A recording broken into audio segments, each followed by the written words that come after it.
Markets don't panic when bad news hits the screen. That part is easy. Bad news is loud. It's obvious. Everyone sees it at the same time.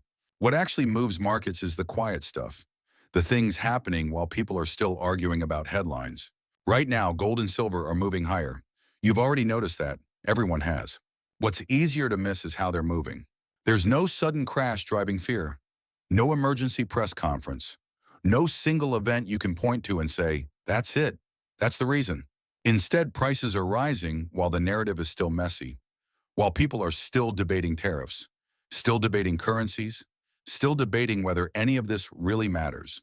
That's usually when markets are already repositioning. And here's the uncomfortable truth most investors don't like to hear. By the time the story feels clear, the opportunity is usually gone. This doesn't mean prices must go higher. It doesn't mean you should rush into anything. It simply means something is shifting beneath the surface, quietly, structurally, before most people are paying attention. Markets rarely scream at turning points. They whisper first. And if you're only listening for noise, you'll miss it. Over the most recent trading session, both gold and silver recorded sharp gains. Silver closed near $87.95 per ounce, up approximately $2.86, representing a gain of just over 3.3% on the day. Gold settled around $5,220 per ounce, advancing more than $100 or slightly above 2%.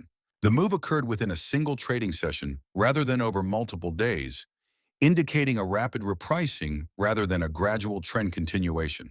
At the same time, the gold-to-silver ratio declined below 60-1. This marks a meaningful change from recent weeks, during which the ratio remained above that level. A falling ratio reflects silver outperforming gold, not merely rising alongside it. In currency markets, the US dollar index declined during the same period. Historically, dollar weakness has coincided with upward pressure on precious metals, particularly when the move is driven by macro policy developments rather than recession-driven demand. On the policy front, global trade measures were adjusted, raising baseline tariffs from 10% to 15%. Official guidance clarified that certain monetary metals used for currency and bullion purposes are excluded from these tariffs. This includes gold and silver. During the same time frame, Chinese precious metals exchanges remained closed for a national holiday. While those markets were inactive, international pricing continued to move. As a result, a pricing gap developed between global benchmarks and anticipated domestic pricing once trading resumes. Compared to the previous week, price momentum accelerated. Compared to the prior month, the pace of change increased, particularly in silver. No single data release, central bank announcement, or emergency policy action coincided with the move. Price changes occurred amid ongoing macro discussions, rather than in response to a discrete shock. These observations describe what has occurred, not why it occurred or what may follow. Price moves matter less than the sequence behind them. When gold and silver rise together, it's easy to label the move as inflation fear, speculation, or momentum. Those explanations are convenient, but they usually miss the underlying mechanics. The first layer here is currency. A weaker dollar reduces the opportunity cost of holding non-yielding assets. That effect is mechanical, not emotional. It doesn't require panic or enthusiasm. It simply changes relative attractiveness. The second layer is positioning. When metals rise without a single dominant headline, participation tends to be broader and slower. This is not the kind of move driven by short-term traders reacting to shock. It's driven by incremental repositioning, portfolios adjusting exposure rather than chasing performance. Then there's policy friction. Higher global tariffs introduce uncertainty into pricing, margins, and trade flows. Even when metals are exempt, the broader system becomes less predictable. Historically, uncertainty doesn't immediately force action, but it alters risk preferences. Capital begins to favor assets that sit outside complex liability chains. That's where gold and silver function differently from most financial instruments. They are not promises. They don't depend on counterparties performing. That characteristic becomes more relevant as policy complexity increases, even if no crisis is present. The reopening of Asian markets adds another dimension. When a major physical market has been inactive while global prices move, reconciliation has to occur. That adjustment can take the form of price convergence, volume shifts, or premium changes. The key point is that physical markets respond to availability and demand, not narratives. Who feels this first is important. Refiners, fabricators, and large-scale buyers adjust before retail participants notice. These actors respond to margins and inventory needs, not headlines. Their behavior often precedes visible changes in market tone. None of this implies inevitability. It explains sensitivity. The system becomes more responsive to incremental changes, currency moves, policy updates, liquidity conditions, rather than requiring a dramatic trigger. In that environment, volatility can increase even without fear. That's why this moment matters beyond today's price. Not because it guarantees continuation, but because it alters how the market reacts to what comes next. When markets move quickly, the instinct is to search for a precedent. That instinct can be useful or misleading, depending on how history is used. There have been periods when gold and silver advanced without panic as a driver. In those moments, price didn't respond to a single crisis, but to an accumulation of imbalances that took time to register. In the mid-2000s, for example, gold began rising well before the global financial system showed visible stress. The early phase of that move wasn't emotional. It was gradual, uneven, and often questioned. Silver lagged initially, then accelerated later as participation broadened. What mattered most wasn't the headline events that came years later, but the policy environment that quietly set the stage. A more recent comparison comes from the period following 2020. That episode looks similar on the surface. Strong metals performance. But the emotional context was very different. Markets then were reacting to shock, emergency policy responses, and visible disruption. Fear was immediate and widespread. What's similar today is not the magnitude of the move, but the absence of urgency in public sentiment. There is no unified narrative driving behavior. Markets are still debating causes rather than reacting to consequences. What's different is the starting point. Global debt levels are materially higher, liquidity conditions are less forgiving, policy flexibility is more constrained than in prior cycles. These factors don't predict outcomes, but they do shape how markets absorb stress. History is often misused to argue that this time is the same. It rarely is. Its real value is showing how markets behave before outcomes are obvious. When positioning shifts quietly, when price leads narrative, and when consensus hasn't formed.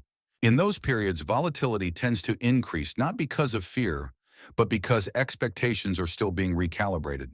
Participants are adjusting to new information rather than reacting to confirmed events. That perspective matters. It doesn't tell us where prices will go.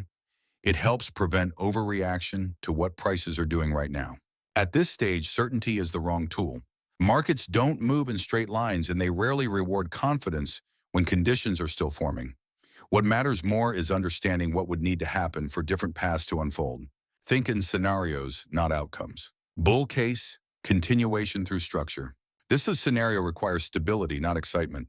If the US dollar continues to weaken gradually rather than collapse, and if real yields remain contained, precious metals can continue to attract incremental capital. Not because investors are fearful, but because the relative cost of holding metals stays low. In this case, physical markets matter more than headlines. If post-holiday reopening in Asia results in sustained premiums or higher delivery volumes, it would suggest demand is absorbing higher prices rather than rejecting them. Under these conditions, price strength would likely be uneven. Pullbacks would occur, but they would be met with buying rather than liquidation. Volatility remains elevated, but direction stays intact. This scenario does not require new crises. It requires existing conditions to persist without resolution. Base case, consolidation and digestion. This is often the least discussed scenario, despite being the most common. If currency markets stabilize and policy uncertainty fades into background noise, metals may enter a period of consolidation. Prices remain elevated relative to recent history, but momentum slows as the market digests gains. In this environment, participation narrows. Short-term traders lose interest, while longer-term holders remain patient. Volatility compresses, not because risks disappear, but because expectations adjust. The gold-to-silver ratio may stabilize rather than continue trending. Physical demand continues, but at prices the market has already accepted. Nothing dramatic happens, and that's the point. Markets often spend more time consolidating than trending. This scenario would frustrate both extreme bulls and bears, but it would not invalidate the structural changes already observed. Bear case, repricing through liquidity. This scenario doesn't require metals to fail. It requires conditions to shift decisively. If real yields rise meaningfully, or if the dollar strengthens due to tightening liquidity rather than growth, the opportunity cost of holding non-yielding assets increases. In that case, capital reallocates. This would likely appear first in futures positioning rather than physical demand. Price could retrace quickly, even if long-term narratives remain intact. Importantly, this scenario would not imply that gold or silver lose relevance. It would imply that timing was wrong, not the thesis. Bear markets often begin quietly, through reduced participation rather than panic. That's why this scenario must be respected even when sentiment feels constructive. Scenarios are not predictions, they are guardrails. They prevent emotional commitment to a single outcome and keep risk management intact when markets surprise, which they always do. When markets become sensitive, headlines lose value. Process matters more than opinion. The first thing I watch is the US dollar index, not the commentary around it, the actual behavior.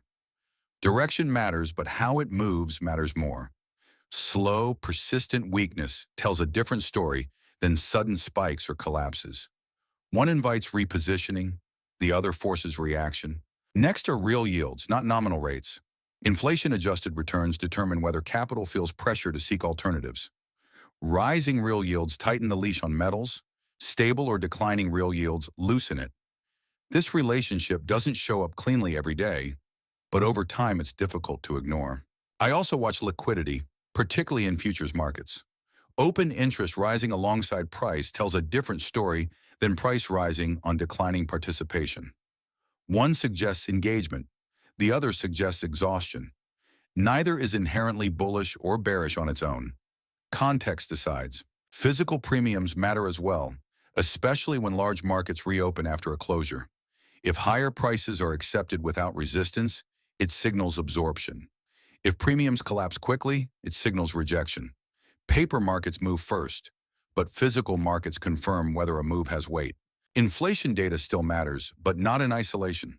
CPI and PCE are backward-looking by nature. I watch how markets respond to them, not the prints themselves. A muted reaction often says more than a surprise. Finally, positioning. Extreme consensus tends to end poorly, regardless of direction. When everyone agrees on what should happen next, markets usually find a way to disagree. None of these indicators provide certainty. They provide alignment or warning. The goal isn't to predict the next move. It's to avoid being surprised by it. Nothing here requires urgency. Markets move in phases, not moments. Most mistakes don't come from being wrong about direction. They come from reacting too quickly to incomplete information. Right now, what matters isn't calling the next price move. It's understanding the environment the market is operating in. Uncertainty doesn't always lead to chaos. Often it simply leads to repricing, quietly, unevenly, and without warning. That's why discipline matters more than conviction, why risk management matters more than narratives, and why patience usually outperforms certainty. This isn't investment advice, it's simply how I'm reading the market right now, based on structure, history, and process, not headlines. If conditions change, the view changes. That's not weakness. That's how professionals stay solvent. Stay observant, stay flexible, and let time do more of the work than emotion ever will.